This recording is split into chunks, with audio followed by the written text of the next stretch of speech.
श्री शिवाय नमस्तु भयम। हर हर महादेव। दोस्तों, उनकी 20 फरवरी 2026 यानी शुक्रवार को पड़ रही है।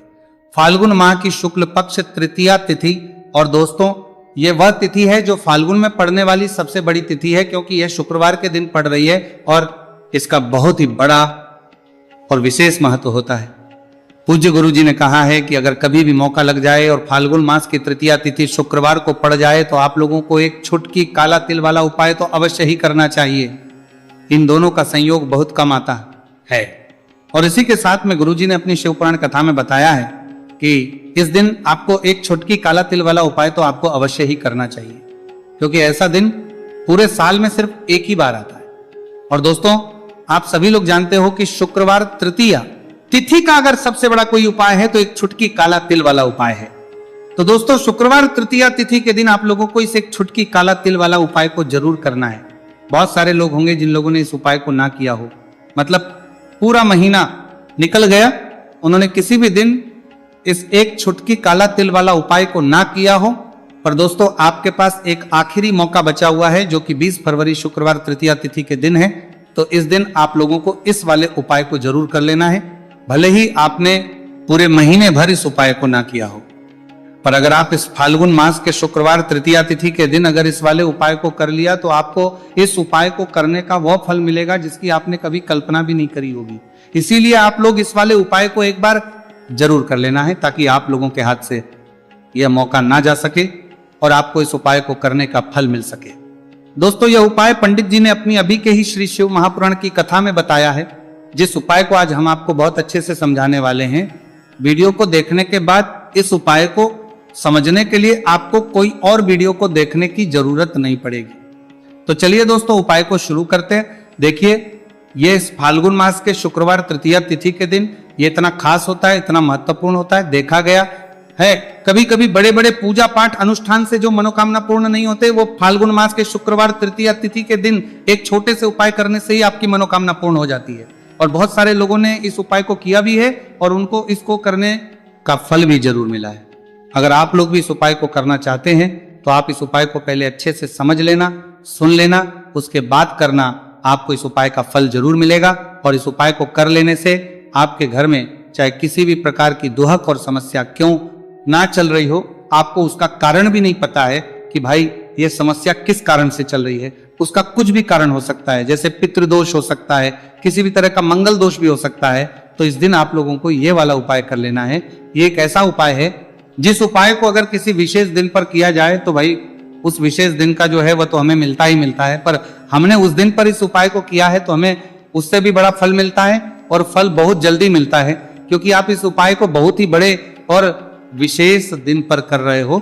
तो चलिए अब उपाय के बारे में बात करते हैं। उससे पहले आप लोगों को यह जानना आवश्यक है कि आखिर ये उपाय किस समय करना है, किसको करना है और कैसे करना है।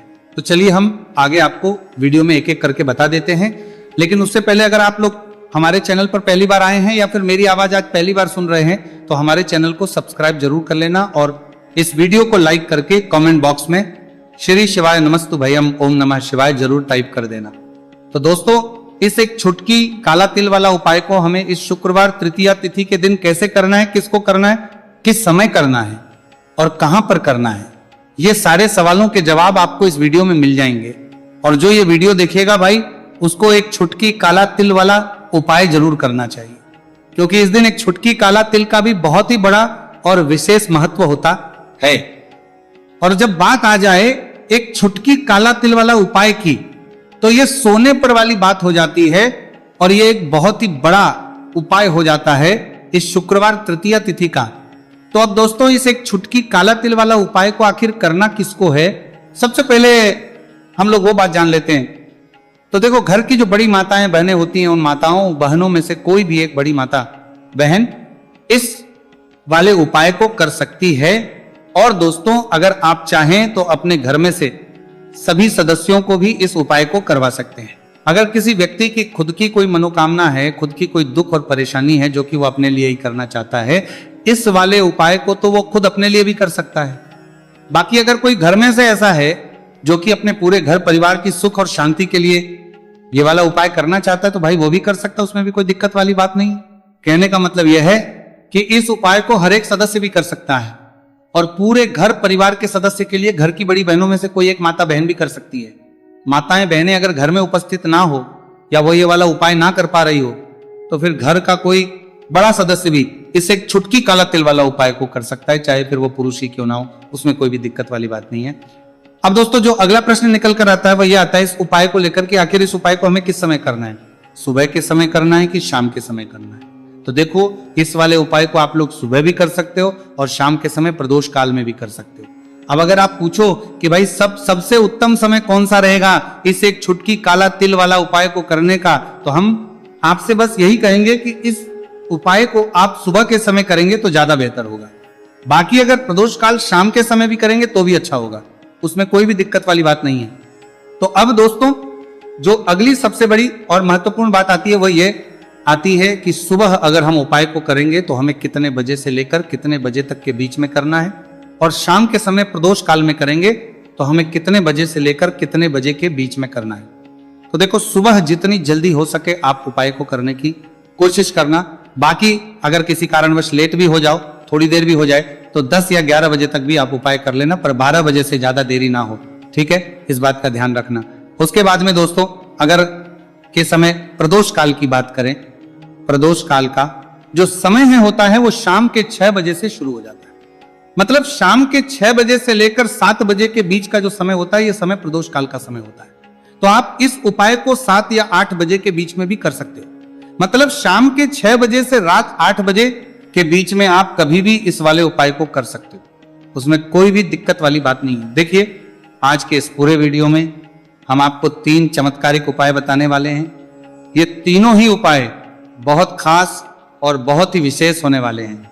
तो चलिए दोस्तों जान लेते हैं गुरुजी द्वारा बताए गए पहले उपाय के बारे में। देखिए यह उपाय आपको अपने परिवार के लिए करना है।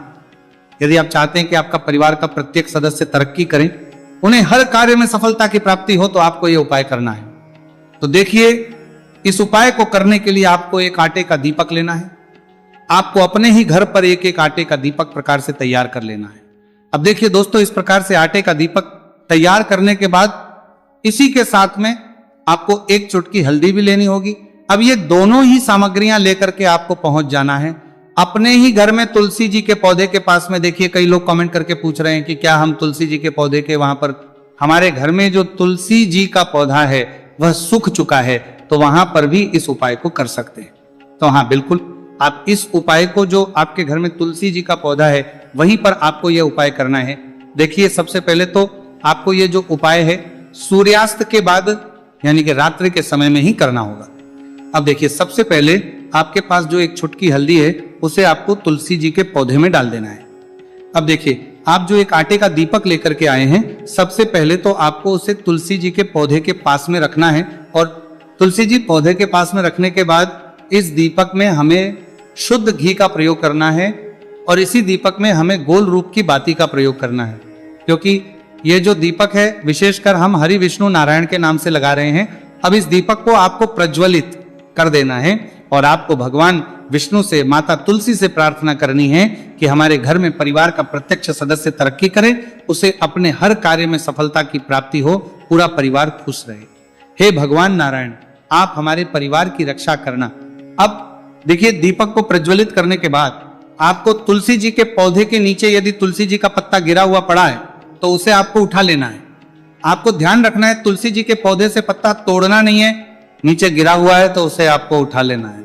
अब देखिए आपके घर में भगवान विष्णु की, भगवान श्री राम की या फिर भगवान श्री कृष्ण की यानी कि श्री विष्णु के किसी भी अवतार की प्रतिमा लगी हुई है, तो वहां पर आपको जाना है और आपको थोड़ी सी चीनी या फिर मिश्री आपके घर में हो तो उनका भोग आपको भगवान विष्णु के सामने लगाना है, और जो आप तुलसी जी का पत्ता लेकर के आए हैं उसे भी आपको उसी भोग में डाल देना है।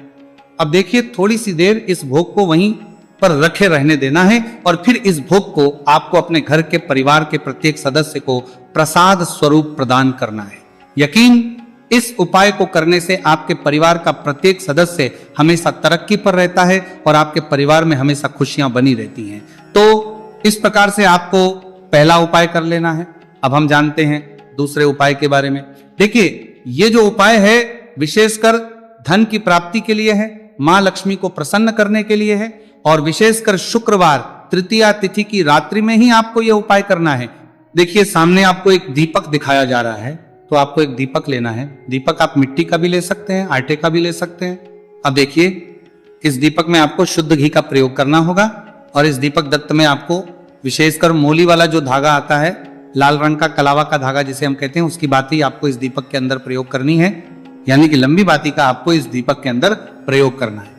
अब देखिए ये जो दीपक है आज रात्रि में लगभग 8 बजे के लगभग आपको ये जो दीपक है तुलसी जी के पौधे के पास में प्रज्वलित कर देना है।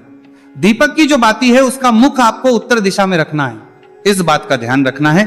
और आपको ओम महालक्ष्मी नमः इस मंत्र का लगातार जाप करते रहना है। देखिए इस मंत्र का आपको 11 बार या फिर 108 बार जाप करने के बाद तुलसी जी के पौधे के नीचे से थोड़ी सी मिट्टी उठानी है। देखिए वो तब तक मिट्टी का जल शिव जी पर चढ़ने का और उपाय को करने का बहुत बड़ा आपको इस दिन फल मिलेगा, तो इसीलिए इस दिन हो सके तो भाई मिट्टी का जल चढ़ाना, तो अपने साथ में कम से कम 1 लोटा जल तो आपको लेकर जाना ही जाना है। अगर मिट्टी का जल नहीं है तो घर का जल भी आप इस्तेमाल कर सकते हो। इसके अलावा जो भी पूजन सामग्री है, देखो 11 के दाने ये अलग आपके रहेंगे और जो आपकी पूजन सामग्री रहेगी वो अलग रहेगी। पूजन सामग्री में आप जो भी चीज लेकर जाना चाहे वो लेकर जा सकते हैं, एक बेलपत्र भी लेकर जा सकते हैं, उसमें कोई भी दिक्कत वाली बात नहीं है। वहीं अगर हम बात करें शाम के समय की, तो शाम के समय शिव जी पर जल नहीं चढ़ता है, इसीलिए शाम के समय आप लोग एक दीपक तैयार कर लें जो कि गोल तीखा आटे का शुद्ध देसी गाय का घी का होगा, है ना। इस बात का आप लोगों को ध्यान करना है। और इस दीपक को आपको घर से जलाकर नहीं लेकर जाना है, भगवान शिव जी के मंदिर में जाकर ही जलाना है, इस बात का भी आप लोगों को ध्यान रखना है। अब दोस्तों यहां पर हमें इस बात को समझना है कि ये 11 चावल के दाने हमें लेना कहां से है। क्या हमें दुकान से लेकर आना है या हमें अपने घर से लेना है या कहां से लेकर आना है और कौन से चावल लेना है, क्योंकि चावल भी बहुत प्रकार के होते हैं। तो देखो इन सभी सवालों के जवाब आप लोग एक बात में सुन लो कि भाई जो उपाय है, इस उपाय में आपको यह नहीं देखना है कि भाई कौन से चावल है कौन से चावल नहीं है। बस जो भी चावल ले रहे हो वो चावल का दाना सबूत होना चाहिए, मतलब साबुत होना चाहिए, टूटा हुआ नहीं होना चाहिए, कटा पीटा नहीं होना चाहिए, ये बात आपको ध्यान रखना है। बाकी आपका चावल बासमती हो या सादा चावल हो या कोई सा भी चावल हो, उसमें कोई भी दिक्कत वाली बात नहीं है। तो सीधी सी बात है कि आपके घर के रसोई घर में जहां पर आप बनाते हो वहां पर जो भी चावल आपके उपस्थित हो, उन चावलों में से अपनी एक कटोरी भर लेना या एक मुट्ठी चावल अलग से निकाल कर रख लेना, क्योंकि हम 11 चावल ही यहां पर इस उपाय में लेने वाले हैं, तो हमें ये चावल के दाने गिनकर निकालने पड़ेंगे। इस बात का आप लोगों को ध्यान रखना है। तो अपने उस चावल की कटोरी में से या चावल में से 11 ऐसे चावल के दाने आप लोग निकाल लो जो कि टूटे हुए ना हो, कटे पीटे ना हो, कोई दाग ना लगा हुआ हो, है ना। अच्छे साबुत चावल के दाने 31 दाने आप लोग निकाल कर रख लो और इन्हें किसी भी एक कागज की पड़िया में या किसी एक छोटी सी कटोरी में आप लोग रख लो, ताकि ये सुरक्षित रहे, आपके एक भी चावल का दाना इधर उधर ना हो और आपका उपाय भी पूरा अच्छे से हो जाए।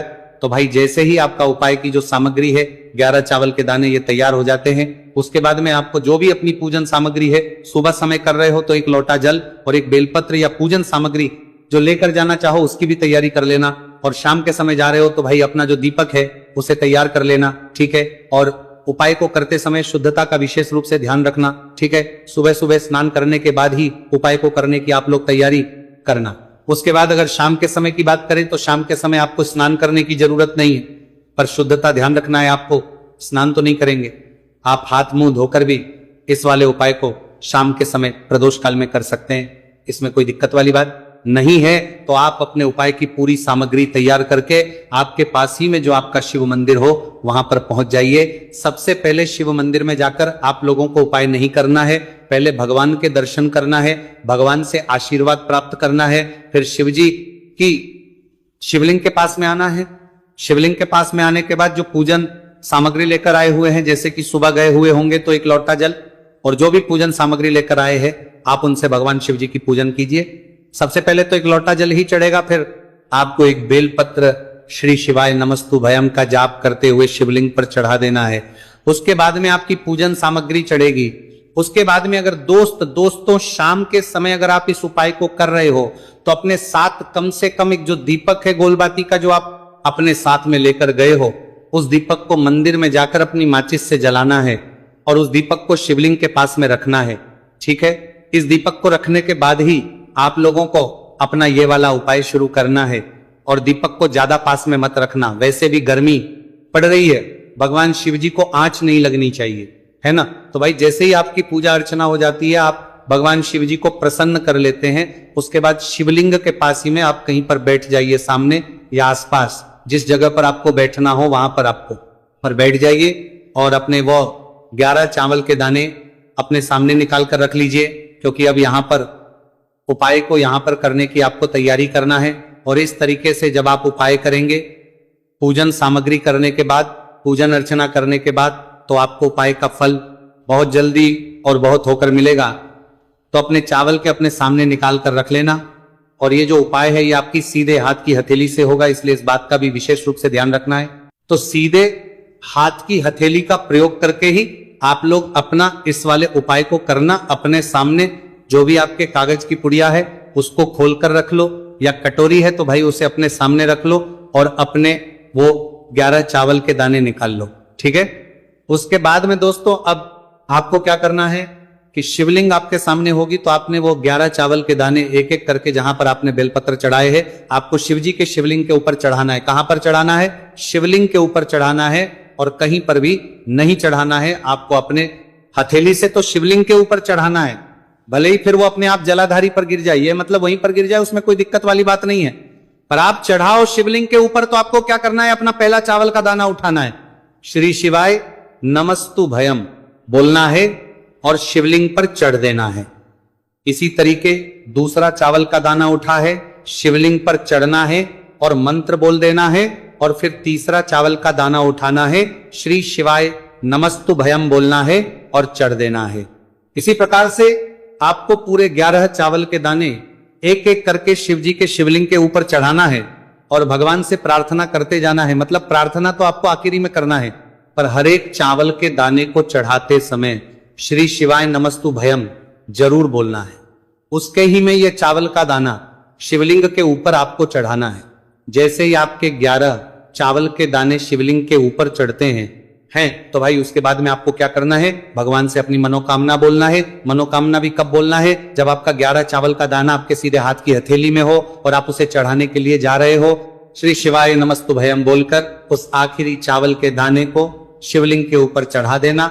भगवान से फिर अपनी वो मनोकामना बोल देना, जिस मनोकामना के लिए आप लोग अपना ये वाला उपाय कर रहे हो, जिस भी दुख और परेशानी के लिए आप लोग अपना ये वाला उपाय कर रहे हो। उसके बाद में जैसे ही आप अपनी मनोकामना बोल देते हो, आपका ये वाला उपाय पूरा हो जाता है। पर दोस्तों उपाय को करने के बाद आप लोगों को 2 मिनट भगवान शिव जी के मंत्र का जाप जरूर करना है। और मंत्र का जाप करने के बाद भगवान से एक और बार करना है अपनी मनोकामना के लिए, या अपनी जो भी दुख और परेशानी है उसके लिए। इसके बाद में आप लोग भगवान को देखकर, भगवान से प्रार्थना करके, उनसे आशीर्वाद लेकर वहां से उठ सकते हैं और अपने घर पर जा सकते हैं। बस दोस्तों यहां पर यह वाला उपाय पूरा हो जाता है। इस तरीके से जो भी व्यक्ति छोटी छोटी चीज का ध्यान रखते हुए इस 11 चावल के दाने वाले उपाय को करेगा, निश्चित सी बात है उससे उसकी मनोकामना पूरी होगी और जो भी दुख और परेशानी है वो भी बहुत ही जल्दी दूर होंगे। तो दोस्तों ये थे पूज्य गुरु जी द्वारा बताए गए कुछ बहुत ही खास उपाय। अगर आपको जानकारी अच्छी लगी हो तो वीडियो लाइक करिएगा। मिलते हैं फिर एक नए वीडियो के साथ। श्री शिवाय नमस्तु भयम।